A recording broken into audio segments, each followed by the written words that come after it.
La luna daría para mucho. He estado, mientras preparamos el día, estaba pensando qué campo me meto y empecé a ver en cuanto a la luna es lo que es total. Porque de hecho, la luna podríamos hablar un día simplemente de la luna en el cine, podríamos hablar de la luna solamente en la cámara espacial, sino simplemente lo que voy a hablar es a la luna tal cual y hablar un poquito históricamente de la luna.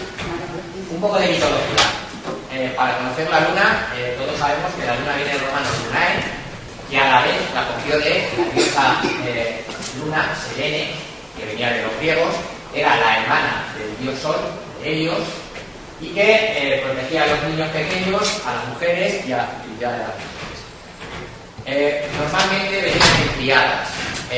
Esta diosa, la triada que formaba era, en los cielos, era Artemis o Selene, era la luna, en la tierra era la diosa Diana, diosa de la caza, y en el infierno era Hécate, la diosa de los hechizos, que también era la aparición de los lunas. En el arte la vemos siempre con una minifalda, con el cascabel de las flechas, con el arco, y puede llevar una pequeña luna en la cabeza puesta, o en algunos casos lo que puede llevar también es una diadema de plata. Bueno, pues esta sería mitológica. Muchas civilizaciones también la han considerado la dueña del tiempo, la del devenir, el destino. Y hay una cosa curiosa, y es que la luna, como sabéis, aparece, desaparece, crece, decrece, como si muriera y renaciera continuamente. Y muchas religiones han utilizado esta muerte y resurrección continua dentro de su forma de explicar el más allá, otra nueva vida que podemos tener, basándose en este crecer, nacer y morir de la propia luna. Un poco más de mitología. Hay algunas historias y leyendas que nos hablan de la luna como dominadora de las aguas. Bueno, eso debido a que ya desde muy antiguo se dieron cuenta de que el mar subía y bajaba al ritmo que iba marcando la luz. Es decir, ya se dieron cuenta que las mareas tenían una relación o una causa-efecto que la propia luna ejercitaba sobre ellas. Y hay algunas culturas que incluso hacían una relación de que la luna hacía que el calor que la luna daba en las fases con más luminosidad, e incluso la atracción de la propia luna hacía crecer la hierba en dirección. En África, algunas de las religiones tienen todavía la luna como la madre de la vegetación y de las cosas vivas, y por ejemplo, hay ritos que se siguen haciendo en honor a la luna, por ejemplo, en este caso, son los cicleos, en el cual las mujeres hacen una fiesta en honor a la luna nueva, justamente un poco antes de la llegada de la época de lluvia. Lo que hacen es empadronarse con jugos vegetales y pintarse de tal forma que aparezcan blanquecinas en honor a esta luna llena, y lo que hacen es una fiesta en la cual beben, bailan hasta que quedan extenuadas e están invocando en primer lugar que se alejen los espíritus de los muertos, y en segundo lugar que florezca la cantidad de niños, que aumenten los niños, la caza, la pesca y los frutos en abundancia. Es decir, toman esa faceta de la luna de fertilidad. Eso en cuanto a mitología. Hay más, es decir, la luna de la mitología podría estar también más especialmente a ella. Algunos mitos. Dos mitos importantes vamos a tratar hoy en la conferencia. Uno en la agricultura y otro de la fertilidad de las mujeres embarazadas. Los partos, vamos. En la agricultura, voy a simplemente a enumerar una lista de dibujos relacionados con la agricultura que se creen o que he sacado o que he leído en distintos libros de agricultura. A la hora de sembrar, evitar sembrar o trasplantar cuando la luna esté en Leo, Virgo y Géminis. En cambio, aprovechar para sembrar o trasplantar cuando la luna pase por Cáncer, Escorpio, Piscis, Tauro, Capricornio y Libra. Si siembran cereales, las condiciones del suelo o el agua, etc., son buenas, evidentemente, las condiciones de agua y demás es mala, batería, pues hacerlo en los últimos días del menguante. Si no son buenas las condiciones, hacerlo en creciente. Otra cosa sobre la agricultura, la siembra de los ajos siempre ha de hacerse en la luna menguante del 3 de enero. Si siembra frutales, recuerde que las operaciones realizadas en luna menguante favorecen el desarrollo de las frutas y las realizadas en luna creciente el desarrollo vegetativo. Seguimos con mitos y ahora contaré la parte más o menos que viene de la realidad. Si desea lograr bellas flores, plante las semillas con luna en Libra y en los días que van de la luna nueva al cuarto mes creciente. Abonar el campo y la poda de las viñas debe hacerse en cuarto menguante. Sin embargo, en cuarto creciente hay que sembrar el trigo y realizar el ligero. Por otro lado, la tradición popular también hace eco de esta creencia, diciendo que la luna llena es el mejor momento para cosechar y para sembrar plantas con fruto. En cambio, la luna nueva es la más propicia para plantar aquellas que no dan fruto prematuramente, como es el caso de las tunas. Estas suelen plantar en cuarto menguante. Bueno, incluso hay gráficos explicándonos qué es lo que tenemos que hacer a la hora de plantar. ¿Por qué? Porque la luna ejerce una atracción con la propia savia, o bien hace que vaya hacia abajo, o bien hace que fluya. Bueno, en realidad, no hay datos científicos, estudios científicos serios que vean que realmente hay una reacción directa con que la luna es el elemento principal del nacimiento, crecimiento, etcétera, de los vegetales. Alguna reacción hay en tanto en cuanto la luna, sobre todo en sus fases más hacia llena, refleja hasta un 7% de la luz solar.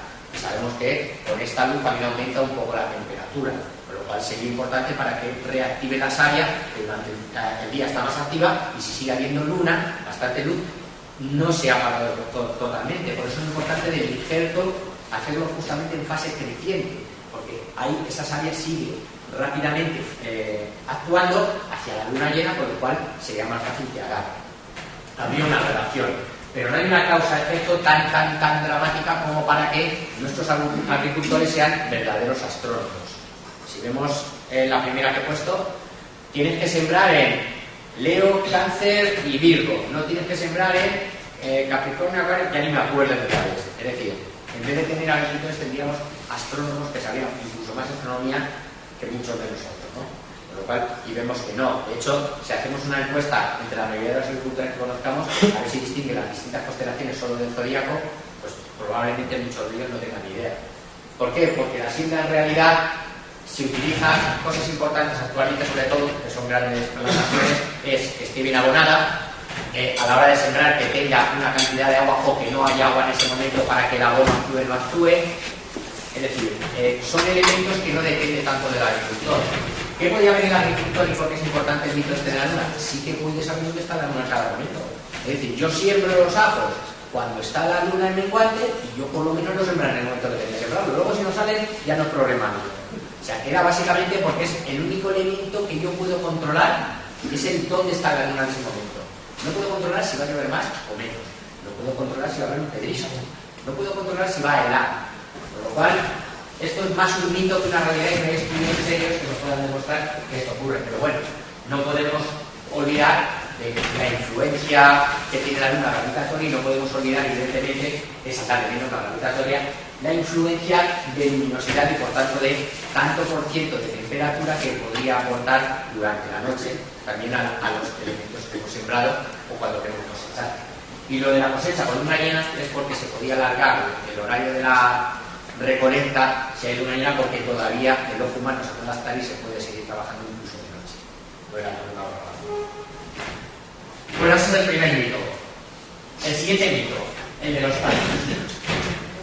Bueno, la creencia popular nos dice que muchas mujeres se ponen de parto en los días que se produce un cambio de fase lunar. Bueno, esto primero hay que cogerlo con pinzas, porque todos los días hay un cambio de fase. Normalmente hay que estar hablando cuando se produce un cambio, es cuando entra luna nueva, un creciente, luna llena, un menguante. Es decir, ese momento. O sea, que los momentos esos, y aquí también hay que decir, bueno, ¿en qué momento? ¿Exactamente cuando está en el 50%, a la hora, minuto y segundo exacto, o cogemos un intervalo aleatorio? Hay un poco de aleatoriedad en este caso.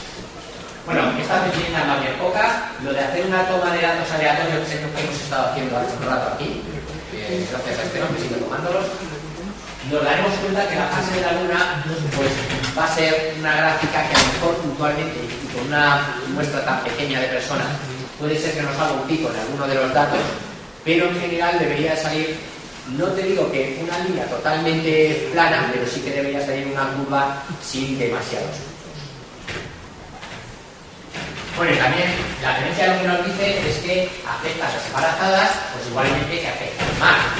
Bueno, haciendo que suba la marea, ese efecto que se produce, y por este cambio realmente es por el que se dice que en estos cambios de fase es el que el líquido amniótico del cual está el niño metido, pues se ha afectado por la luz. Bueno, me he entretenido, no lo he puesto porque no me parecía tampoco, meter una fórmula no me parecía muy importante, sobre todo que suelen asustar, y me he entretenido un poquito al calcular la fuerza de la gravedad de la Luna sobre una persona. Imaginemos que no está la Tierra, nosotros estamos donde está la Tierra en este momento, una embarazada, una mujer embarazada, en el centro de la Tierra, solo ella, y la Luna en la posición que está. calculamos con la ley de gravitación universal, sabéis, fuerza es igual a G por masa del objeto 1, masa del objeto 2, partido de la distancia al cuadrado entre los dos objetos. Bueno, pues si calculo esa fuerza con la Luna y luego calculo la fuerza que ejercería otra masa que no sea la Luna, una persona, por ejemplo, una persona como yo, sobre esa misma persona embarazada, pues llego a la siguiente conclusión. Bueno, así sabéis cuánto peso actualmente, me tengo que cuidar un poco. Bueno, pues si yo calculo mi efecto gravitatorio sobre la persona equiparando la de la Luna, tiene que tener cuidado de las mujeres embarazadas de no acercarme a mí o yo a ellas a menos de 10 centímetros, porque ya estoy aceptándoles como esa Luna. Peligro, no acercarse una persona de 80 kilos embarazadas a menos de 10 centímetros. Puede adelantar su hora de dar al ¿vale? Bueno, yo sí que he tenido esta pasión, he sido padre hace poco y he estado relativamente cerca, con lo cual igual he un poquito hablando de provocar el impacto, creo que no, pero bueno, que sepáis que este influjo realmente no existe. Volvemos a la estructura que estábamos.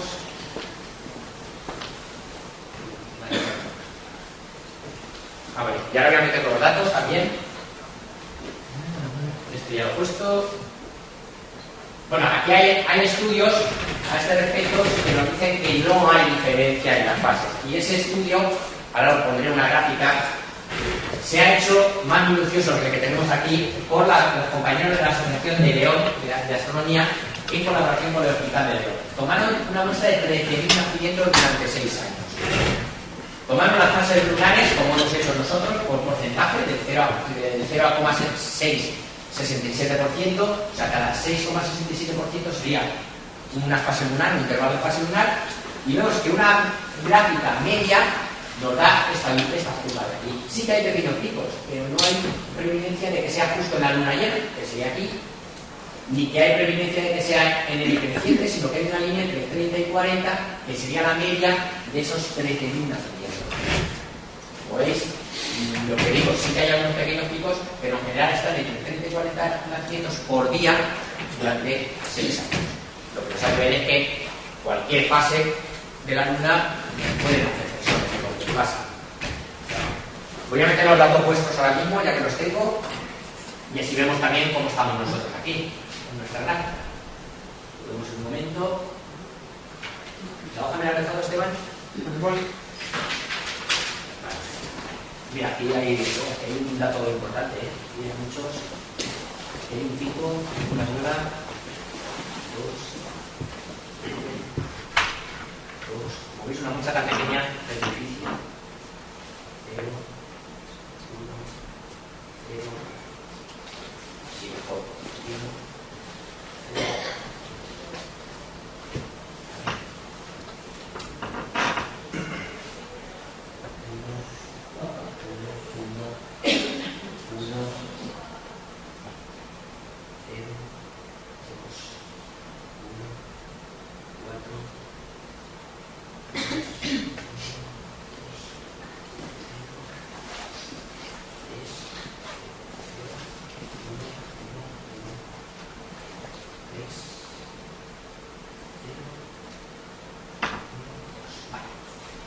Bueno, aquí hay, apago ya la luz si quieres. Si nos olvidamos, vamos a olvidarnos de este casualmente, la gráfica somos muy poquitos, pero en general en distintas fases siempre aparece alguien que ha nacido. Es una muestra demasiado pequeña. Una muestra tan pequeña no podemos tomar conclusiones. Y además aquí hay una conclusión, esta es fase de luna nueva, ni siquiera luna llena. O sea, encima la luna nueva es justo lo contrario de lo que se nos suele decir. Uy, está entrando la luna llena, cuidadito. Bueno, pues vamos a seguir hablando.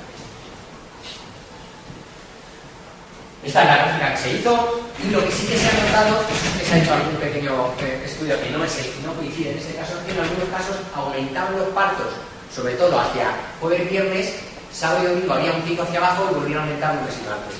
Y eso es debido a que en algunos sitios, como no se daba, y esto ya hace años, la epídula, lo que intentaban es, antes de que llegara ese momento, adelantar el parto un par de días para que el fin de semana no te cayera y no pudieras ponértela, y luego nuevamente ponerla el lunes cuando volviera.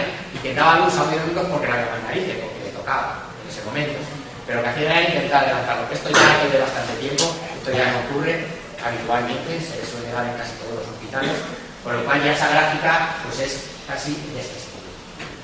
Un día tendríamos que encargarnos de hacer nosotros el estudio aquí.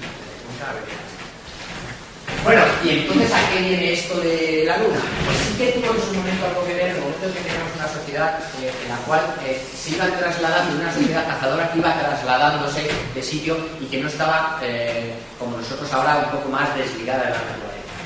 ¿Qué ocurría? Pues antiguamente la menstruación iba a la par con los ciclos lunares y en realidad la luna llena era ovulación y la luna nueva era se daba la menstruación. Y los ciclos estaban además, sabemos que hay unas feromonas que se reproducen y que hacen que si juntamos a muchas mujeres en estado en edad fértil, llega un momento en el cual sincronizan su menstruación y su ovulación, se sincronizan por las feromonas que se van produciendo. Sí que hay estudios en este caso, en los cuales sí que es cierto que afectan directamente para que lleguen a sincronizarse. Con lo cual, en esta sociedad que se movían y se desplazaban en grupos conjuntamente, que compartían lugares de donde dormir y demás, pues lo normal es que ocurriera esta cuestión. Y además había una cuestión, la que no le pasaba esto, las mujeres que tenían el ciclo cambiado se decía que eran brujas. Es decir, aquellas que tenían la ovulación en luna nueva eran brujas. Con lo cual, los niños nacidos ante la luna nueva se consideraban que estaban hechizados. Entre ellos me encuentro yo nací en luna nueva, estoy un poco hechizado también, y hemos visto que en la gráfica hay muchos hechizados sobre, aquí en esta sala. Bueno, al parecer con el tiempo, las mujeres y los hombres, en general, el ser humano, nos hemos separado mucho más de la naturaleza, de la tierra. Hay elementos que han variado estos ritmos, como pueden ser los anticonceptivos, la contaminación, alimentos llenos de productos químicos, y todo eso ha hecho que la luna haya perdido ese influjo como lo hacía anteriormente. Con lo cual, se ha dejado, en este caso la mujer, se ha dejado de ver afectada por el flujo de esta luna y su rutina de menstruación ovulación. Lo curioso, esto es lo curioso totalmente, es que si hacemos una encuesta entre personas de la calle, cerca del 70% de la población nos dirían que sí afecta. Además existen libros y libros, publicaciones que nos dicen cosas curiosas sobre esto. Yo de hecho recibí en el museo llamadas de oye, ¿cuándo es la luna llena de este mes? Es que mi hija está embarazada y querría saber qué día van a hacer su hijo. Yo se la digo, pero no creo que vaya a influir en eso, O decirle, mi hija tuvo un niño que era la fase de luna no sé ¿qué luna va a haber por esta fecha? Para ver si va a ser niño o niña. Bueno, yo también se la digo, pero no hay una relación científica que demuestre que eso se siente así. Bueno, pues eso es esto es lo que sería el mito sobre la luna y los ciclos. Vamos a entrar, hay muchos más mitos, pero estos dos son los que me ha gustado mucho. Vamos a conocer la luna, vamos a acercarnos poco a poco a la luna en la modernidad y vamos a conocerla en la antigüedad. En la antigüedad, ya en el Paleolítico superior, hay huellas de que se fijaban en la luna porque hacían anotaciones de las lunaciones. Hacían pequeños agujeros que incluso iban representando cada vez con mayor grosor el tamaño de la luna. Era un conteo que además tenía líneas que marcaban también la relación con la fertilidad. Las Venus, las mujeres que tendrían que ser fértiles, tenían que tener anchas caderas, grandes pechos para amamantar y siempre relacionadas con la luna era la diosa de la fertilidad. Algunos han querido ver en las cuevas de Altamira de los toros, que estas cuevas de Altamira, ya el año pasado cuando hablamos de arqueastronomía, cuando hablé de arqueastronomía, os comenté que algunos querían ver en los cuernos de algunos de estos toros la luna en creciente o en menguante, igualmente que en los cuernos de la cueva de Lascaux. Bueno, este en particular no sería uno de ellos, aquí sería el grupo de las Pléyades, esto sería Tauro, pero en el resto que hay más toros, algunos han querido ver algunas fases de la luna. Aquí estamos en un tema de es una interpretación de lo que hay, es una interpretación simpática de lo que se puede ver. Aquí claramente sí que se ve. ¿Dónde empezamos a ver algo también simpático? En Stonehenge y curioso. En Stonehenge se fue en distintas etapas, se fue construyendo. Esta construcción la conocéis más o menos todos, habéis oído hablar de ella. Y lo más curioso es lo que ocurrió en el 2000 a.C. La piedra Sansen son 30 piedras que están puestas sobre estos monolitos. Y estas 30 piedras, la curiosidad es que hay 29 exactamente del mismo tamaño y la 30 mide exactamente la mitad. Bueno, pues el mes sinódico, el que va de una fase de la luna a la siguiente fase exactamente igual, es de 29 días y medio.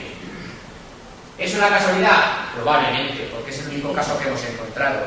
Ciencia casus unus, casus durus. Con lo cual, con un solo caso, no podemos decir que estas piedras identificaran con esos 29 días y medio que sería el mes sinónico. Lo que sí podemos decir es que sí que hay una causalidad de esta construcción, porque con la piedra Hillstone la salida del sol en el solsticio de invierno ilumina el altar, o bien la puesta del sol en el solsticio del verano, ilumina el altar. Aquí sí que hay una causa clarísima de alineación. El resto de cuestiones, pues bueno, es un poquito utilizar lo que ahora conocemos para intentar interpretar una estructura en la cual solo hay una. Si apareciera otra, ojalá apareciera otra y que nos diera todos estos mismos datos. Significaría que estas personas que vivieron en esta época sí lo hicieron con ese fin, con el demostrar las fases del mes sinódico en su propia construcción. Más elementos de la antigüedad. Bueno, otro elemento que ha tenido alguna controversia sobre si era real o no. Después del análisis que se ha hecho, finalmente, cuando ha reaparecido, sí es real. O sea, sí, no ha sido una falsificación.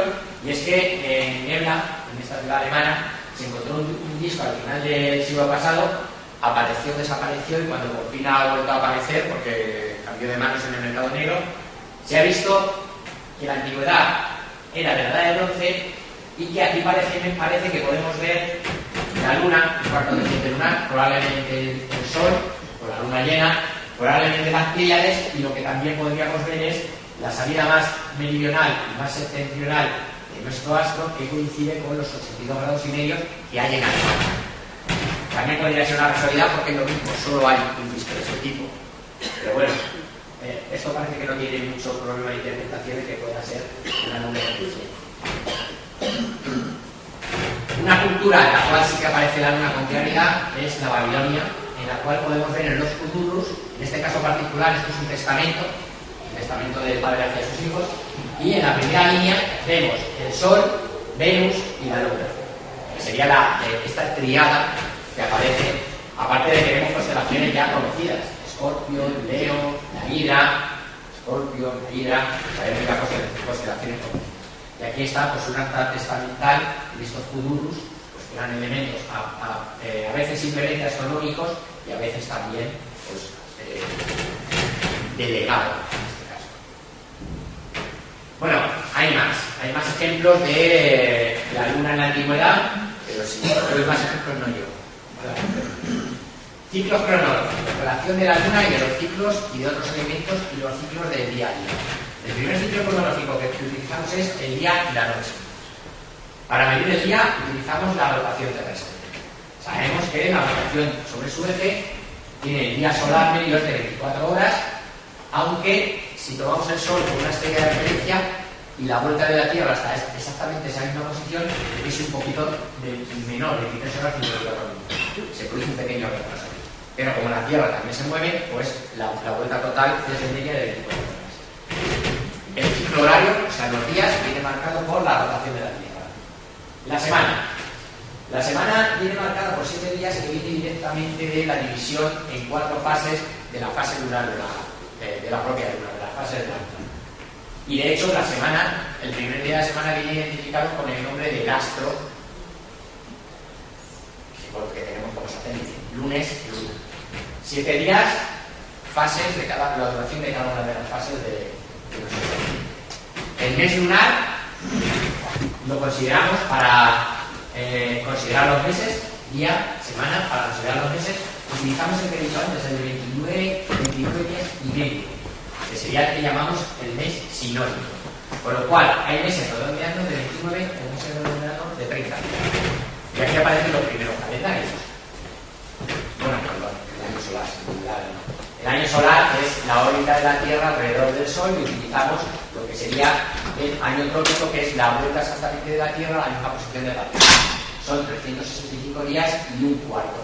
Por eso nosotros, cada 4 años, tenemos que añadir un bisiesto para redondear esa pérdida que tenemos. Y ahora vamos a los calendarios.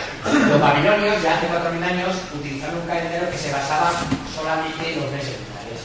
Eran años de 354 días y lo que hacían es, en determinado tiempo, añadir un mes extra para compensar esa pérdida respecto a el año solar.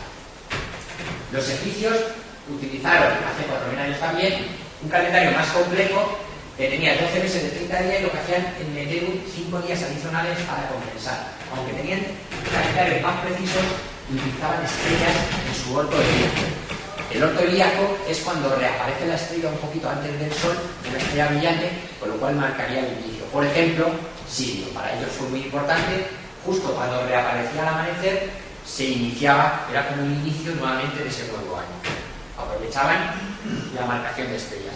Esto también producía un error en el calendario, porque esto se va retrasando por la precesión de los equinoccios, ese movimiento de la Tierra, ese bomboleo de la Tierra, por los movimientos que tiene la Tierra.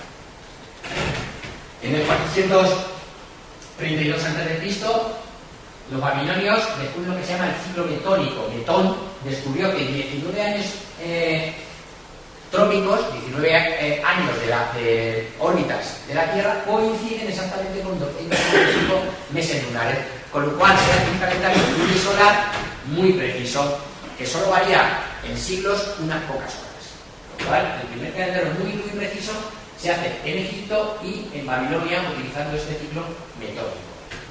Bueno, y algunos todavía se sigue utilizando este calendario porque, siguiendo el dictamen del Corán, Mahoma dijo que el mundo árabe tenía que utilizar el calendario lunar para regir su día a día. O sea, en el mundo islámico se sigue utilizando este calendario lunar.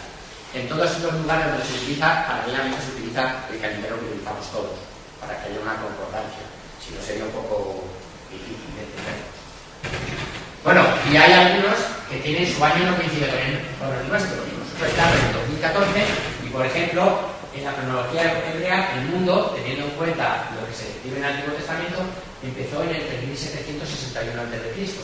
Bueno, pues actualmente, el 25 de septiembre del año 2014, empezaron ellos y terminaron ellos su año 5775. Este es muy redondito, O sea, no ha sido un número capicúa, por lo cual están en el año 5775. Este año va a 2014. Realmente sí que sigue parecido a nuestro, o sea, el ciclo va año a año va siendo igual, solo que, utilizan este mes metódico, solo que empezó en un momento particular y no cuentan desde el año que utilizamos.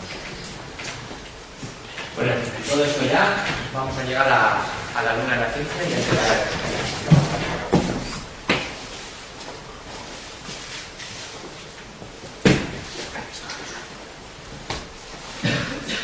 la luna a la luz de la ciencia.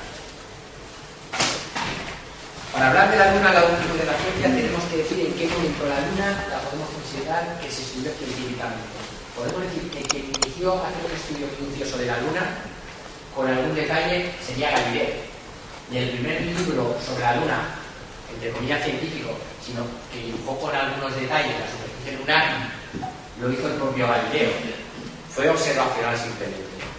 Bueno, pues en Sibelius Nuncius, en el año 1610, si no me equivoco, en 1610, presentó sus primeros dibujos en los cuales vio que la Luna no era una esfera perfecta, sino que tenía detalles como pequeños cráteres, como montañas. Se dio cuenta que tenía una orografía que se podía encontrar en la propia Tierra. Aquí podríamos decir que la Luna se podría estudiar desde un modo de vista científico, aunque fuese observacional. Y el otro gran salto e hito en el estudio de la Luna, que nos ha hecho entenderla un poquito más, sobre todo entender su formación, porque hasta que no hemos tenido rocas aquí en la Tierra para estudiarlas a fondo, no hemos podido ver qué hipótesis de formación sobre la Luna es la buena. Fue la llegada del hombre a la Luna. El ser humano solamente ha puesto un pie fuera de su planeta y ese pie lo ha hecho en su satélite, la Luna. El 21 de junio de 1969, el primer ser humano que posó un pie sobre ella, que sería, se fue Armstrong, y desde entonces, en total, 12 seres humanos han estado en la superficie lunar. Hubo 6 misiones que aterrizaron con éxito y en cada misión bajaban los astronautas. Casi todos ellos eran astronautas militares, excepto uno de ellos, en la última misión, en el Apolo 17, que fue un científico, un geólogo. Se dio un geólogo porque se quería coger muestras de un sitio particular, porque quería ver si la Luna había sido activa volcánicamente en algún momento para entender un poquito más su formación y su función. Y en uno de los viajes, en la misión anterior, no, en la 15, uno de los astronautas, el que quedó orbitando, iban 3 astronautas, uno quedaba orbitando, la nave que luego recogía, la nodriza que recogía la aterrizaba y luego bajaban. Se dio cuenta de una zona que había cráteres que tenían pinta de ser fumarolas volcánicas, por la forma en sí.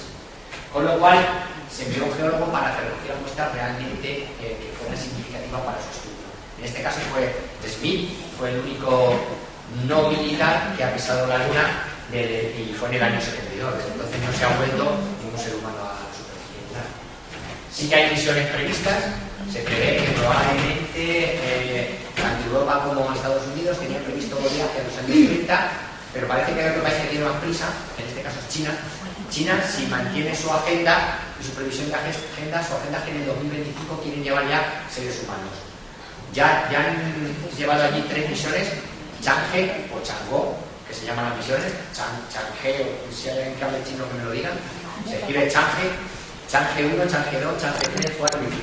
Bueno, hasta la 3 ya ha llegado y luego la 4 y la 5 quieren enviarla para coger muestras. Luego ya posteriormente ya están haciendo, alrededor de la Tierra están haciendo ensayos de acoplamiento que se tendrían que hacer luego para recuperar los astronautas. Bueno, pues si siguen con su línea y si todo se cumple los plazos que quieren, ellos quieren llevar seres humanos en el 2025, retornar a la Luna. Creo que lo veremos, pero que lo veamos nuevamente, porque tuvo que ser muy emocionante vivir esa etapa de la carrera espacial, pues el retorno también que veremos. Bueno, y aquí vienen las hipótesis. ¿Cómo se formó la Luna? Pues hasta que se fue a la Luna había 3 hipótesis fundamentales de trabajo hasta que se llegó a la Luna. Y hubo que esperar tiempo hasta que se hiciera la hipótesis que actualmente consideramos perfecta. La primera hipótesis hablaba sobre precipitación. El término acreción es relativamente moderno, pero sería lo mismo que precipitación. Y es relativamente moderno porque ese nombre se le dio en los años 90 por un equipo de investigación ruso. La acreción es cuando 2 partículas a gran velocidad chocan entre ellas y en vez de disgregarse y romperse, en ese choque se unen y quedan atrapadas gravitatoriamente aumentando su tamaño. Esa sería la formación de un sistema como el nuestro. Los objetos se han hecho más grandes por acreción. Primero eran partículas de micras, esas micras en milímetros se hicieron rocas, las rocas se hicieron de menor tamaño hasta hacerse protoplanetas, planetas, etc. O sea que esta acuñación de acreción es posterior, con lo cual sería precipitación. En la misma zona donde estaba saliendo o formándose la Tierra, de esa nube de gas y polvo que se formó en el Sol y los demás objetos, en esa misma zona, paralelamente, con los mismos materiales, se formó la Luna. Con lo cual Tierra y Luna se formaron en la misma zona y ya gravitatoriamente estaban unidas. Tiene pequeños problemas. Si esto fuera así, la composición de la Tierra y la Luna deberían de ser prácticamente iguales. El núcleo de la Luna debería ser porcentualmente casi igual de grande en porcentaje que el núcleo del terrestre y también de formación, hierro-níquel. Y vamos a ver posteriormente que hasta que no se fue a la Luna todo esto no se va a comprobar. Esta era la primera hipótesis. Otra hipótesis era la que se llama de captura. Había un objeto que ya tenía el tamaño de la Luna y lo que hace es que se acercó a la Tierra y la Tierra lo atrapó en su órbita. Bueno, un objeto tan grande, en la mayoría de los casos que pasa cerca de un objeto del tamaño de la Tierra, que es 4 veces más grande que la Luna, lo que ocurriría es que pasaría de largo. La Tierra no tendría suficiente fuerza gravitatoria para atraparlo. Opciones para que lo atrapara, pues sería una gran atmósfera, se acercara tanto que la propia atmósfera decelerara esa velocidad que llevaría este objeto, y si aún así fuera atrapado no haría una órbita casi circular, que es lo que ocurre, sino que haría una elipse acercándose en el perigeo mucho a la Tierra y en el apogeo alejándose mucho de la Tierra. En el momento más cercano estaría muy cerca y en el lejano estaría muy lejos, haciendo una gran elipse, cuando en realidad es casi un círculo. Y la tercera hipótesis es la de fisión, y es que la Tierra joven, en su principio, en los primeros millones de años, era una bola incandescente muy blanda que giraba muy rápidamente, menos de 3 horas en una rotación, y que se le escapó, como una gota de agua que se le escapó a otra gota al girar muy rápidamente. Es decir, como si le saliera un verano. En ese caso, hay un problema, y es que pasaría como esto. Deberían de tener parecida composición, parecida densidad. y hemos tenido que esperar, o tuvieron que esperar los geólogos de la época, a que se fuera a la Luna para que se contrastara así estas hipótesis, sobre todo esta inestancia. Bueno, vamos a ver estas hipótesis visualmente y con palabras. Si la Luna y la Tierra se hubieran formado juntas en el sistema solar embrionario, la Luna debería poseer un gran núcleo de hielo, al igual que la Tierra. Pero no lo tiene, y por ello dicha formación conjunta no parece posible. ¿Y qué hay de la teoría de la captura? ¿Capturó la Tierra un planetoide que pasaba cerca? De ninguna manera. Un cuerpo celeste tan grande como la Luna hubiera continuado su camino. Una tercera teoría afirma que la prototierra, en un estado de semilíquido, giraba tan rápidamente que un fragmento suyo se desprendió desde una protuberancia ecuatorial. Pero los datos físicos no encajan. Mientras la NASA se preparaba para viajar a la Luna, los científicos buscaban una explicación más plausible. Bueno, ¿cuál es esta explicación más plausible? La siguiente hipótesis sobre la cual se trabaja actualmente es la más asentada en el mundo científico. La hipótesis del impacto de un objeto en la Tierra. Ya se barajaba esta hipótesis, pero se daba como casi por imposible. Fue William Harman fue el que en el año 83 dijo que, teniendo en cuenta los datos de los rocas lunares que nos mostraban que tenía una corteza con una densidad específica, un núcleo con un tamaño específico, es decir, que ya tenía datos físicos de la formación de la Luna, que había habido vulcanismo durante un tiempo, con lo cual la superficie lunar había estado incandescente durante un tiempo, propuso la teoría que más, la hipótesis, perdón, que más se acercaba a lo que tenemos actualmente, o que se acerca a lo que tenemos actualmente, que un objeto del tamaño de Marte tuvo que impactar contra la joven Tierra solamente 50 millones de años después de este inicio de la formación del sistema solar, cuando la Tierra tiene un tamaño cercano al 90%, un objeto de tamaño de Marte impactó ubicuamente contra nuestro planeta. Bueno, le decía que estaba loco, ¿no? En ese momento que estás todo. Y entonces, algunos científicos que tenían, entre comillas, enchufes que conocían a gente dentro del ejército de Estados Unidos, fueron a hacer pruebas de balística con simuladores. Bueno, la sorpresa fue que cuando empezaron a hacer la prueba balística, llegó y dice a un amigo, oye, ¿podríamos utilizar los ordenadores para hacer una prueba que quiera hacer de un impacto entre un par de objetos? Venga, vale. ¿Cómo es el primer objeto? Nada, un objeto pequeño, el tamaño de la Tierra. Revuelo, ya empezó la gente a acercarse, ¿qué está pasando aquí? Ah, vale, vale. Y el impactador, que no, un objeto del tamaño de Marte. Bueno, ya el revuelo era total, este tío que quiere hacer, qué barbaridad. Bueno, pues haciendo pruebas en distintos ángulos, se vio que hay un impacto, si es muy tangencial, se lleva parte de la corteza y el objeto sigue adelante, rompiendo parte de este objeto y parte de este. Si es muy directo, los dos desaparecerían, explotarían los dos, y entonces no habría ni tierra ni luna ni nada. Pero si es suficientemente oblicuo en un ángulo particular, en el 30 y tantos % de los casos, lo que hace es que impacta, se lleva parte de la corteza, se funde parte del objeto con la Tierra, se reagrupa la materia y un segundo impacto que degenera o frena estas partículas y al final acaba formándose un anillo del cual nace la Luna. Con lo cual, no deja de ser parte del azar que estemos aquí. Si el impacto hubiera sido un poco más oblicuo o un poco menos oblicuo, no hubiéramos tenido Luna y nuestro planeta en uno de los casos hubiera desaparecido y en otro de los casos, pues directamente pues tendríamos otro planeta totalmente distinto. Pues vamos a ver esta hipótesis.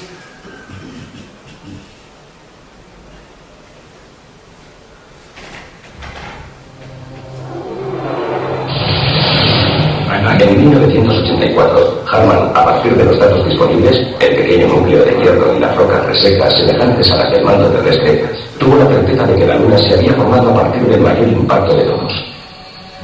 Ese cuerpo impactante debió tener el tamaño de un planeta. Pero ¿pueden chocar dos mundos? Desde Rusia, una nueva teoría de formación planetaria sugería que podían y que lo hacían. Nuestro sistema solar primigenio era un remolino. A partir de una vasta nube primordial de gas y polvo, se habían agrupado unas partículas que habían crecido hasta alcanzar el tamaño de una pelota de baloncesto, fundiéndose tras colisionar. Pronto fueron como montañas. El proceso duró unos 100 millones de años. Nos encontramos en la fase final de la formación de los planetas. Un planetoide choca contra el manto de Sus restos toman rumbo a Venus. Más allá está la Tierra, la tercera roca desde el Sol. Sin embargo, a continuación, en el vacío que hay antes de Marte, hay un planeta adicional, un forastero vagabundo llamado Orfeo. Orbita demasiado cerca de la Tierra. En su siguiente aproximación, tendrá lugar un cataclismo. Un impacto oblicuo destruiría parcialmente el cuerpo impactante, que se volvería a recomponer al cabo del tiempo y regresaría para un segundo impacto. Un doble golpe.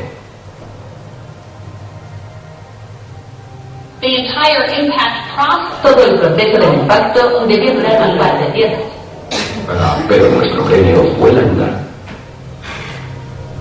Se formó justo en el exterior del límite de Rhodes, a unos 22.000 kilómetros de la superficie de la segunda versión de la Tierra.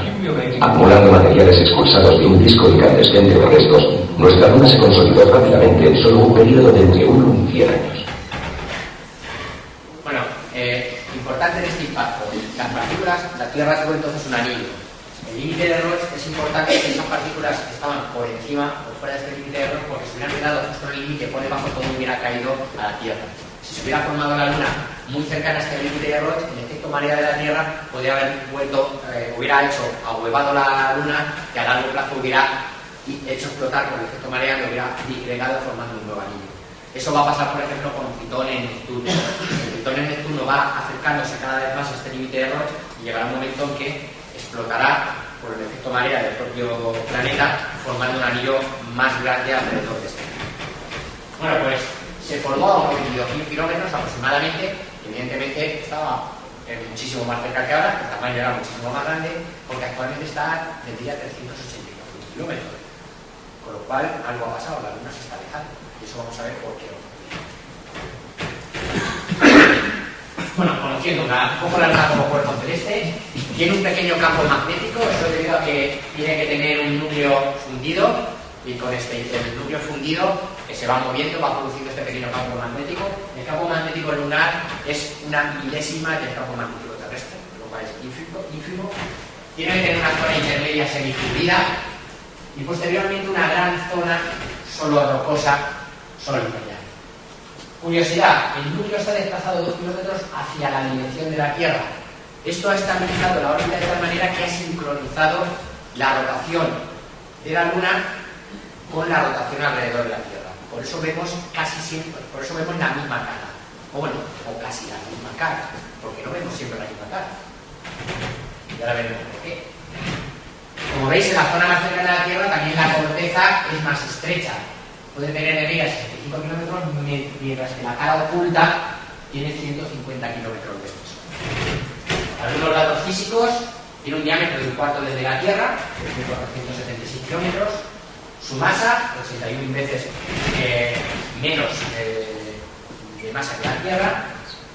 La gravedad superficial es de un sexto de la Tierra, con lo cual, pues bueno, aquí directamente yo pesaría 86, que sería bastante menos. Una persona de 60 kilos pesaría 10 kilos. La masa es la misma, yo tendría la misma masa, lo único que cambiaría es mi peso, como la muscular y peso menos. Seguimos. Velocidad de escape. Es un tinto de la Tierra. Nos habló la semana pasada sobre la velocidad de escape de agujeros negros y demás. En la Tierra la velocidad de escape necesitas tomar una velocidad de 40.000 kilómetros por segundo para escapar de la atracción gravitatoria de la Tierra. En la Luna le faltan unos 8.000 kilómetros. Por lo cual, para afrontar viajes a otros lugares del sistema solar, será más fácil afrontarlos desde la propia Luna, si queremos hacer misiones a otros lugares, porque es más fácil saltar de este planeta gastando menos combustible, ahorrando combustible. Densidad. La densidad media de 3,34 en la Tierra 5,52. Bueno, este fue uno de los elementos que hizo tirar por tierra las teorías de las hipótesis de formación de la Luna. Y esta densidad de aquí coincide mucho con la densidad media de la corteza terrestre, con lo cual se acerca, o sea, es acorde a la hipótesis de formación de la Luna, porque se llevó parte de la corteza terrestre y por eso la densidad media de la Luna es muy cercana a la densidad media de la corteza de la Sol. Y su temperatura, como no tiene atmósfera, bueno, sí tiene atmósfera. La fracción de atmósfera comparada con la Tierra es 1 partido 1.000 millones.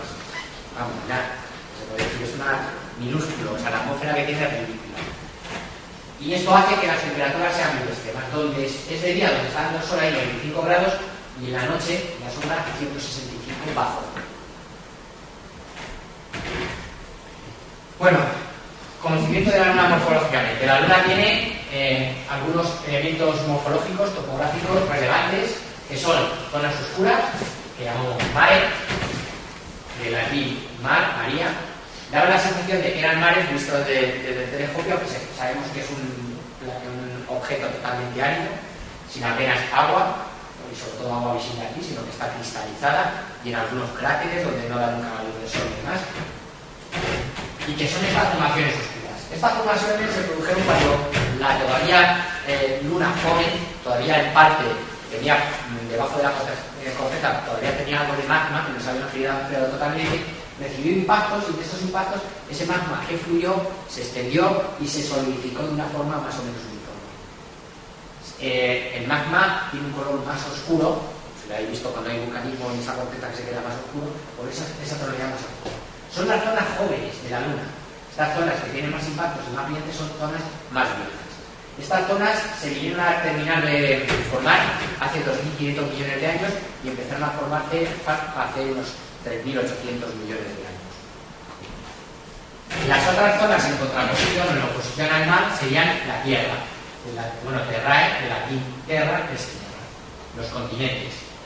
Es simplemente en oposición porque ni hay agua ni hay continentes tal cual, con lo cual pues, todo lo demás serían tierra. Todo esto sería tierra. Y luego también hay, por comparación con elementos de la Tierra, lo que llamamos cadenas montañosas. Aquí tenemos alguna cadena montañosa, tenemos varias cadenas montañosas. No solo eso, sino que se le ha dado el nombre de cadenas montañosas terrestres. Aquí están también los Pirineos, los Apeninos, los Cárpatos, y además donde se encuentran las diferencias de altitud más grandes dentro de la superficie de nuestro satélite. Hay alturas de hasta 6.500 metros, por ejemplo los Cárpatos, aunque hay zonas que, teniendo en cuenta desde la zona más baja a la más alta, puede superar los 10.000 metros. Eso sería lo más alto que podemos encontrar. Bueno, los Alpes, en la Luna, que tienen hasta 3.500 metros de altura. Hay otros elementos, como son cráteres, surcos, vallas. Estos son los tres elementos morfológicamente más significativos en la superficie de la Luna. Los cráteres, en algunos casos, lo que producen es el impacto. En el centro se tiene una pequeña montaña, en este estico se llama, son unos 92 kilómetros. El centro tiene una montaña de unos 2 kilómetros y el impacto hizo que la materia se extendiera de tal forma que llega a más de 1.000 metros de distancia. Bueno, cuando los cráteres tienen entre 50 y 300 kilómetros, en realidad se les llama circos. De 50 hacia abajo se le llama cráter. Por lo cual esto sería un círculo. Aquí tenéis también Copérnico y se ven estas rayas de araña. Bueno, y ahora, ¿por qué siempre vemos la misma cara de la Luna? Bueno, pues esto es básicamente porque el sincronismo entre la rotación y la traslación alrededor de la Tierra es 1:1, podríamos decir. Tarda lo mismo en dar una vuelta completa que girar sobre sí mismo. Por eso siempre vemos la misma cara. Claro, si al recorrer 90 grados gira sobre ella misma 90 grados, estaremos viendo la misma parte de la Luna. Si al moverse 180 grados ha girado, o ha rotado, 180 grados, seguiremos viendo la misma cara de la Luna. Si al moverse 270 ha girado por 170, vemos la misma cara de la Luna. Bueno, pues desde el inicio hasta dar una vuelta completa, partiendo del mismo punto, a eso también le llamamos mes sidereal.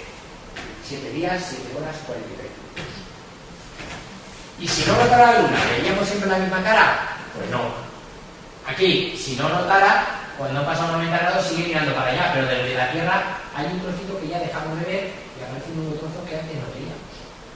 180 grados vemos justo la cara oculta. 270 grados aparece otro cuarto que no habíamos visto antes y nuevamente volvemos a verla en la misma casa. Con lo cual, vemos la misma cara de la Luna, con lo comentado anteriormente, porque rota y se traslada y gira alrededor de la Tierra a la misma velocidad. ¿Pero es cierto que vemos la misma cara? No.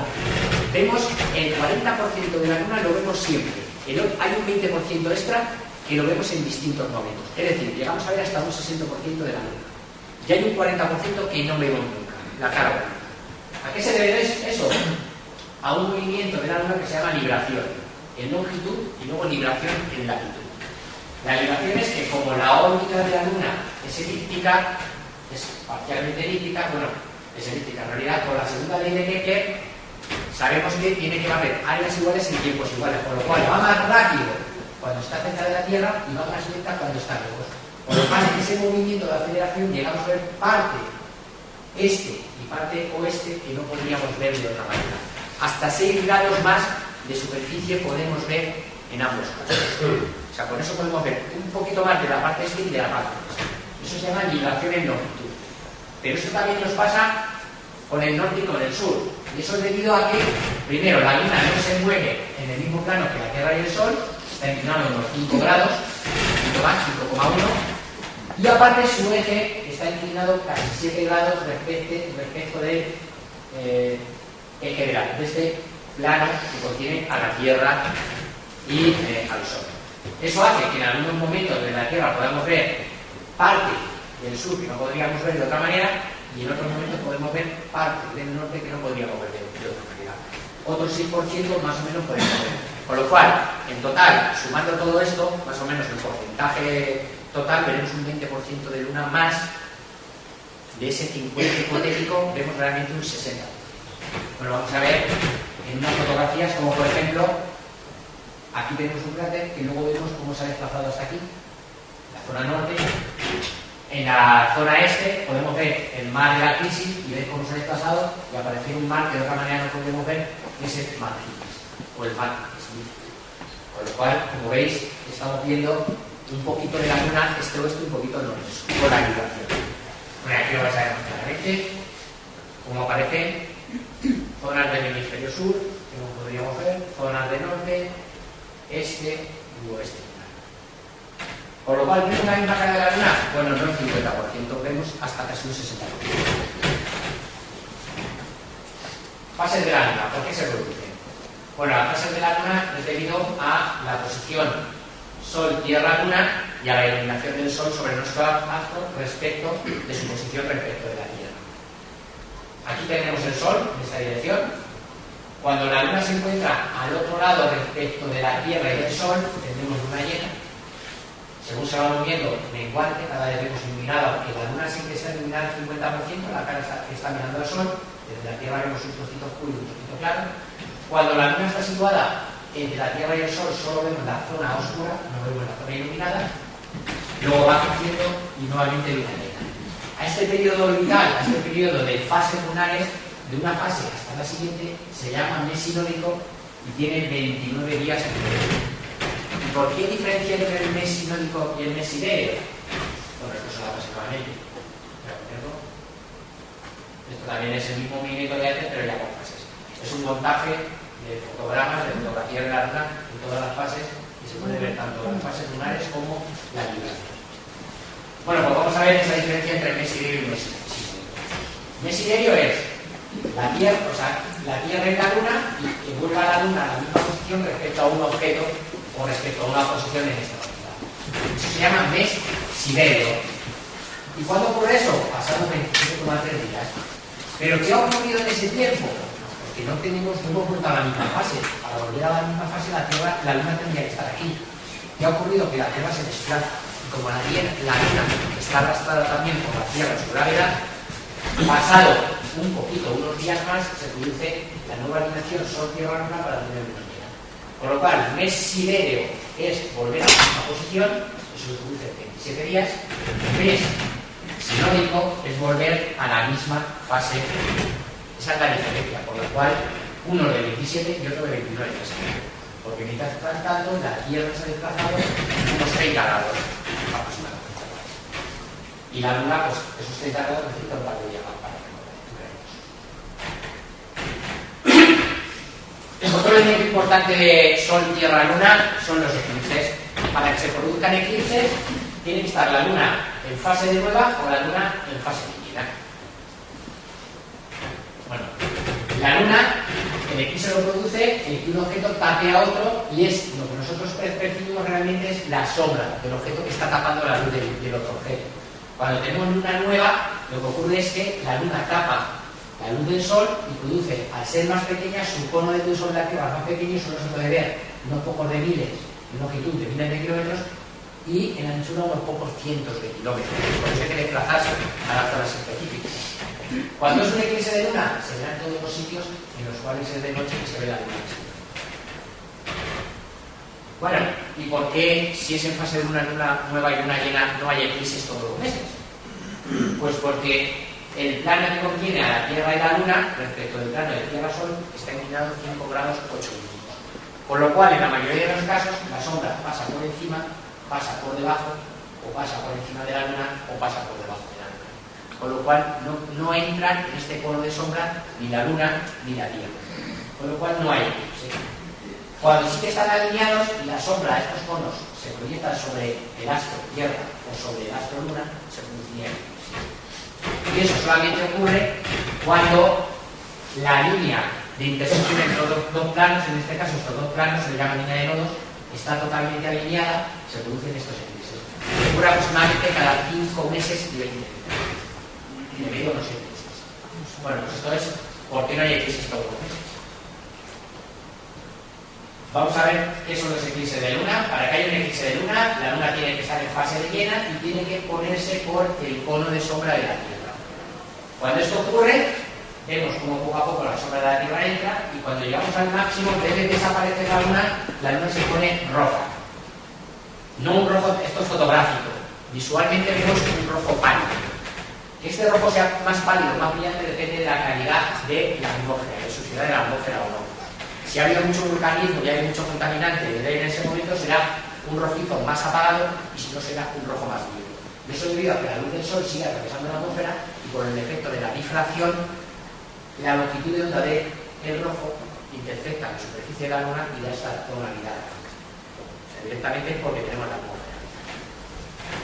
¿Y cómo se vería desde la luna? Pues si nos vamos a la luna, se pondría la superficie de la luna en un eclipse de este tipo, rojiza, y en un eclipse de luna, y veríamos cómo la Tierra se le produce un aro, en vez de azulado, la atmósfera tendría una tonalidad. O sea, tiene que ser bonito. Podrían haber hecho una de las misiones a la luna, haberla calculado bien. Nos podrían haber hecho una foto preciosa de la Tierra con un halo rojizo y además con parte de la corona solar. Hubiera estado muy bonito, pero bueno, no cayeron, ese día no cayeron. Bueno, y los próximos eclipses cercanos que vamos a tener de luna, en particular el más cercano va a ser el 4 de abril del año que viene, pero no nos toca, aquí va a ser de día cuando se cruce el eclipse, pero no muy lejos, el 28 de septiembre de 2015, vamos a tener, estamos en la zona en la que se va a ver toda la fase del eclipse, habrá un eclipse total de luna. Con lo cual, para el 28 de septiembre algo habrá que hacer, ¿no? Para ir a verla. Es un eclipse que la zona de totalidad, en la que se pone rojiza, es durante 1 hora y 11 minutos, con lo cual va a dar tiempo a hacer muchísimas y buenas fotografías de la fase de totalidad. Empieza relativamente a una hora intempestiva, en tiempo alrededor aquí nuestro, a las 2 y 11 minutos. Nosotros empezaremos a apreciarla en realidad a partir de las 3 y 7 minutos. Empezaremos a apreciarla en realidad. Y dura hasta la zona que nosotros podemos apreciar más o menos, que sería hasta aquí, hasta las 6 y 27 minutos. Con lo cual, pues en la noche la tenemos hecha de entera hasta que salga el sol. Vale, pues tenemos una eclipse y vamos a ver absolutamente todas las fases. Contacto con penumbra, contacto con sombra, totalidad, salida de sombra y salida de penumbra. Juntar el 28 de septiembre de 2019. Bueno, y los eclipses de sol. Para que se dé un eclipse de sol, la luna en fase de nueva ha de ponerse entre el sol y la tierra.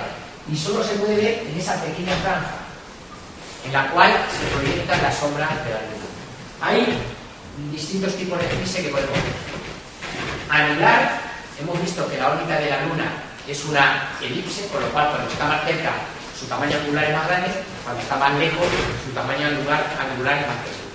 Pues si el eclipse se produce cuando está más lejos, no tapa totalmente el disco solar, con lo cual queda un anillo alrededor y por eso se llama eclipse anular. Aquí se produjo uno que vimos desde Cuenca sin problema en el año 2005. Si no recuerdo mal, el 3 de octubre de 2005, creo que fue este eclipse. Un eclipse total de sol. Bueno, para ir a ver un eclipse total de sol, pues evidentemente hay que desplazarse a las zonas donde se produce. Algunos de esta sala nos hemos ido por ahí a verlos. Yo he estado en Libia y en China viendo eclipses de sol, totales de sol, Joaquín también ha estado, hemos estado varios en esta sala, hemos estado buscando eclipses y bueno, es un espectáculo que yo recomiendo que todo el mundo que pueda lo tiene que vivir alguna vez. Es espectacular cuando llega a la zona de totalidad, ocurren cosas muy curiosas. Hay un bajón de luz que se pueden llegar a ver los planetas más brillantes y algunas de las estrellas, si dura bastante esta totalidad. Y la cosa curiosa es que los animales vuelven a sus nidos, es como si atardeciera, se produce un atardecer como si llegara al anochecer, con lo cual hay una bajada de temperatura. Y la reacción más curiosa no es la de los animales, sino la de los seres humanos. Nos ponemos a gritar, a decir tonterías, a saltar, a abrazarnos, es una cosa rarísima. Lo más bonito no es ver el eclipse, sino poner una cámara de ambiente y ver las cosas que hacen. Y encima grabar el sonido, espectacular. Se llegan a decir cosas, vamos, nosotros hicimos una conferencia sobre los eclipses hace unos años, varios de los que estuvimos en ellos, y luego cuando escucho dice, madre mía, qué tontería que estaba diciendo. Y además se me ha grabado, estoy hablando de la cámara.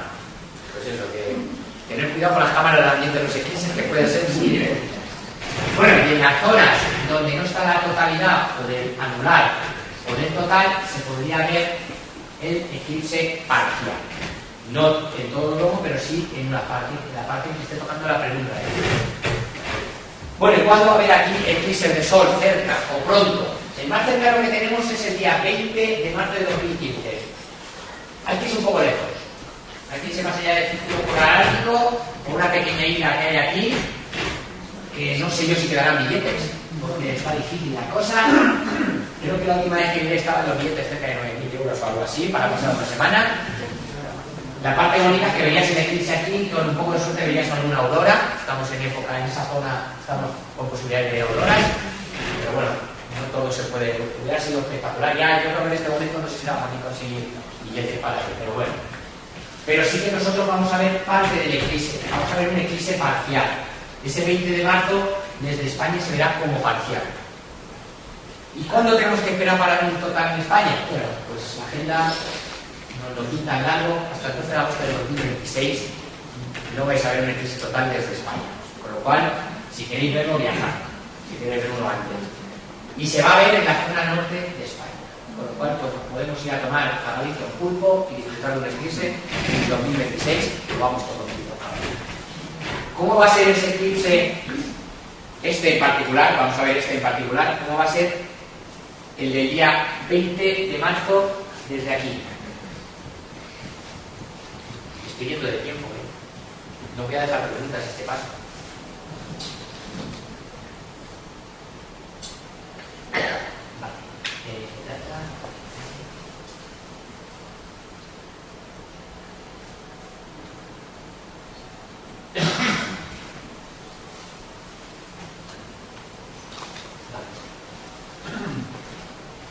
El día 20.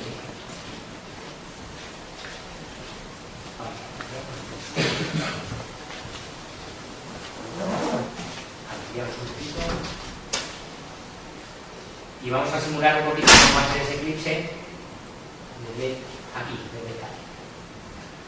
desde aquí, desde Cuenca, esto es desde Cuenca. Vamos a ver cómo la luna va a ir tapando poco a poco el disco solar. No he calculado cuánto va a tapar, pero en diámetro tapa casi un 70%, un 60 y pico por ciento aproximadamente. Por lo cual va a ser un eclipse parcial relativamente, bueno, que merezca la pena para la fotografía y demás. Además, como habrá manchas, porque estamos todavía dentro de esta zona que está viendo bastantes manchas, estamos saliendo poco a poco del máximo, pues alguna mancha nos podría servir para un mejor enfoque de este eclipse. Con lo cual, pues nada, en breve, 20 de marzo, tenemos un eclipse que se va a poder ver desde aquí. Un eclipse de sol. Parcial de sol, aunque sea total en otra latitudes.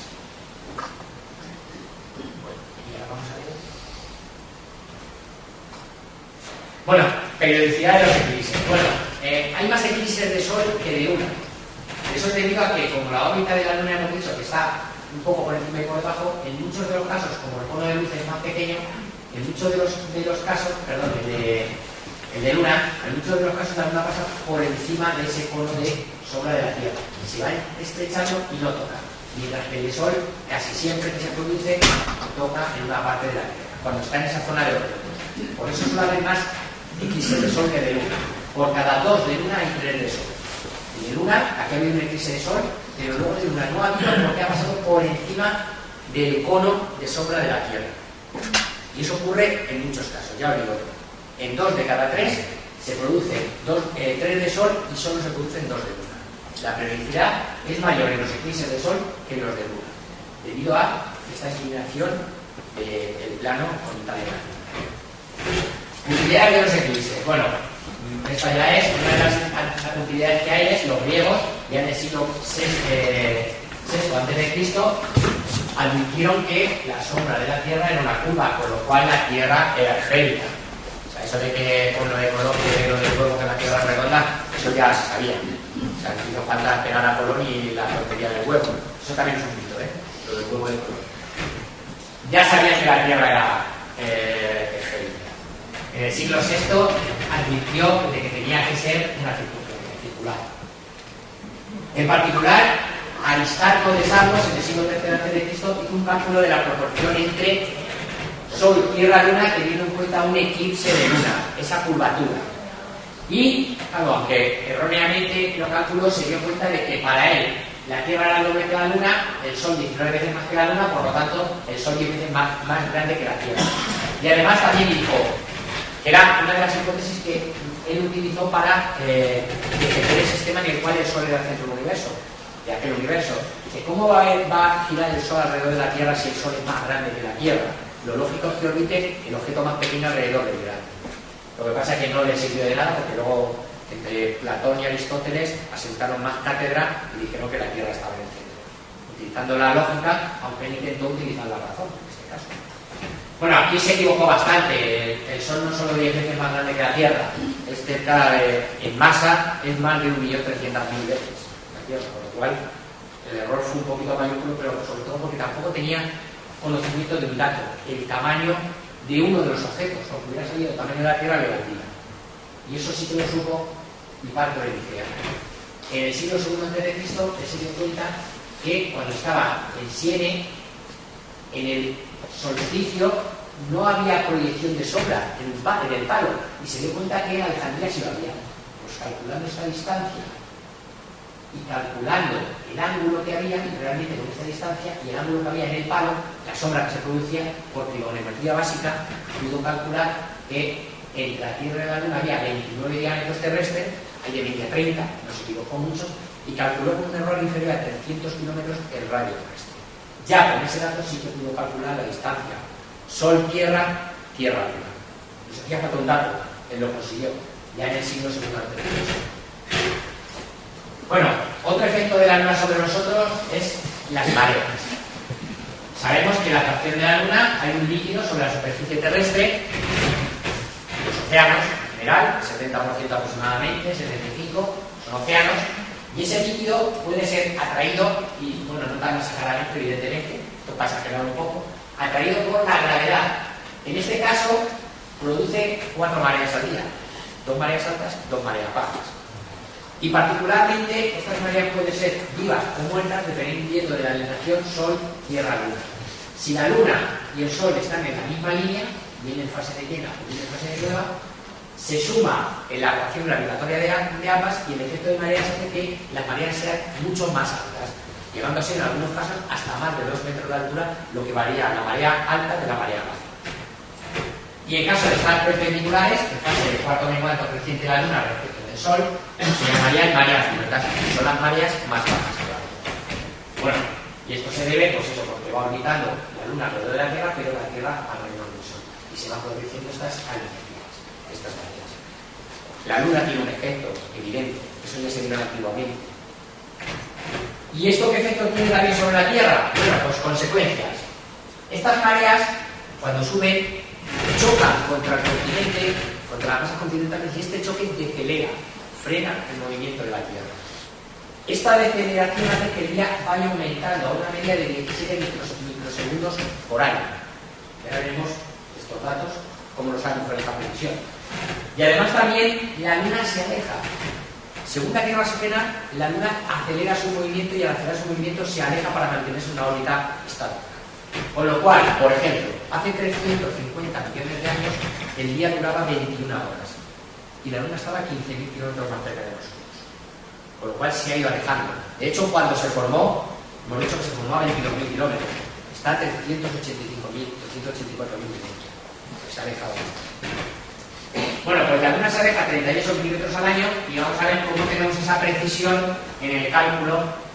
Y nuevamente, para esa precisión nos tenemos que ir a los viajes a la Luna. Hace más de un cuarto de siglo, los astronautas del Apolo colocaron reflectores sobre la superficie de la Luna. Hoy son un objetivo para los astrónomos del Observatorio McDonald, en Texas. Haciendo rebotar rayos láser en los reflectores, se puede medir la velocidad a la cual se aleja la Luna sin margen de error. La brecha se amplía unos 38,1 milímetros cada año. Desde ese tamaño, la Luna ha menguado desde hace 4.500 millones de años hasta el actual. Bueno, como veis, los viajes a la Luna nos han aportado muchas cosas. Bueno, ya para ir terminando, vamos a hablar que eso de lunas, superlunas y todo eso, que este año ha triunfado la superluna. Sabéis que se ve que no ha habido nunca superlunas. De hecho, vamos a ver qué es esto de las superlunas. Para empezar, lo de la superluna no es una definición astronómica. La superluna, a mí la primera vez que me llamaron preguntándome por la superluna, digo, ¿eso qué es lo que es? No tengo ni idea. Superluna por definición astronómicamente no la tenemos. Tenemos otro término para definir este evento astronómico. Bueno, pues esta definición, que es de un astrónomo, no he puesto su nombre porque no le voy a dar publicidad extra, y no de un astrónomo, es el fenómeno satelital en el cual una luna llena se encuentra a no más del 100% de su punto más cercano a la Tierra en el recorrido sólido, el perigeo. Esto se da debido a que la órbita lunar es elíptica y su centro no corresponde con el centro de la Tierra. En dicho caso, se le suele apreciar más grande y más brillante de lo normal. Vale. La parte de abajo está bien, pero esto del 100% y por qué no el 3, por qué no el 1 y por qué no el 5 y por qué no exactamente cuando se sitúa en el preciso exacto del perigeo. Es decir, es un dato, un nombre aleatorio que una persona le quiso llamar superluna si estaba muy cerca de ese 10% del punto exacto de perigeo para que fuera una superluna. O sea, es un dato que no simplemente lo digo. ¿Cómo lo decimos en astronomía? Bueno, el término superluna no está aceptado científicamente. Sí que tenemos un nombre para esta superluna de alguna manera, que es luna llena en perigeo, o más correctamente, perigeo sifigia. Y vamos a ver estas dos palabras. Perigeo es el momento, el punto más cercano de la órbita en una elipse. Y sifigia es alineación de, en este caso, tres objetos que son Sol, Tierra, Luna. Cuando el Sol, la Tierra y la Luna se alinean, se produce o bien luna nueva o luna llena. Pues si están alineados, sifigia, y están además en el perigeo, tendremos esa superluna. O sea, que nosotros, los astrónomos, a esas superlunas, en realidad le llamamos luna llena en perigeo, o le llamamos luna sifigia. Ese sería el nombre correcto. La luna, bueno, estas son la tabla, alguna tabla de las que ha habido últimamente, este año 4 nada más, superlunas que cumplen esta definición. La siguiente será en 2018. Y la vez que más cerca ha estado la Luna de ese perigeo, de esa perigeo sifigia, vamos a ver cuándo fue, cuando más cerca estuvo de esos 356.375 kilómetros, fue en el año 2011, el 19 de marzo. Si os dais cuenta, 375, 580. Casi a 200. ¿Cuántos? 205 kilómetros le faltaron para estar perfectamente en el momento más cercano. Estuvo a una hora. Solamente que la luna llena se hubiera dado una hora más tarde, hubiera estado en el momento que más grande se podía haber visto la luna. Bueno, la diferencia, salta la vista colores. ¿Veis? Esto fue cuando estaba más cerca y esto más lejos. Cuando más lejos fue el 19 de octubre de 2011, cuando más cerca el 19 de marzo de 2011. A que se ve claramente. Claro que se ve claramente con una fotografía a través de un telescopio con aumentos. A simple vista, el tamaño de la luna a simple vista, para que os hagáis la idea, es estiráis el dedo pequeño y ocupa la mitad del dedo pequeño. Eso medio grado. El dedo pequeño nuestro es 2 veces el tamaño de la luna. Con lo cual, como para apreciar esa diferencia de grados. Si hay una diferencia, un 1% en diámetro, un 30% de brillo. Bueno, esto sería lo del vídeo que he puesto varias veces para que veáis ese tamaño. Y ahora voy a poner un ejemplo, para que lo veáis más claro, para que veáis si se aprecia esa superluna. Torre Eiffel, ¿la conocéis? He intentado hacer el ejemplo con la Torre Mamela, pero no he encontrado el dato exacto de la altura. La Torre Eiffel sí lo he encontrado, 300 metros. Bueno, pues supongamos que la Torre Eiffel la ponemos angularmente con el tamaño que tendría la superluna y angularmente con el tamaño que tendría cuando estaría en el apogeo, en la mayor distancia, 29 grados y medio. Bueno, pues para ver esa diferencia de tamaños tendríamos que situar la Torre Eiffel a 30,5 kilómetros o a 35 kilómetros.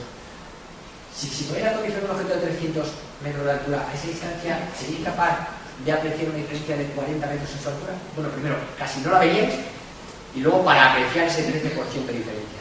¿Cómo lo apreciaríais? Pues como he hecho yo. Si se le hace una fotografía con un objetivo, como hemos hecho aquí con la luna, con un objetivo, con una cámara a través de un ocular o con un teleobjetivo. Con lo cual, eso de luna y superluna, a simple vista, salimos, bueno, yo no salí, realmente, salió mucha gente a ver esa superluna, pero en realidad no podía apreciar nada salvo que hiciera fotografías o fotografías con un elemento milimetrado. Entonces, esta es la realidad o la ficción de esta superluna. Bueno, y hasta aquí hemos llegado. Muchas gracias.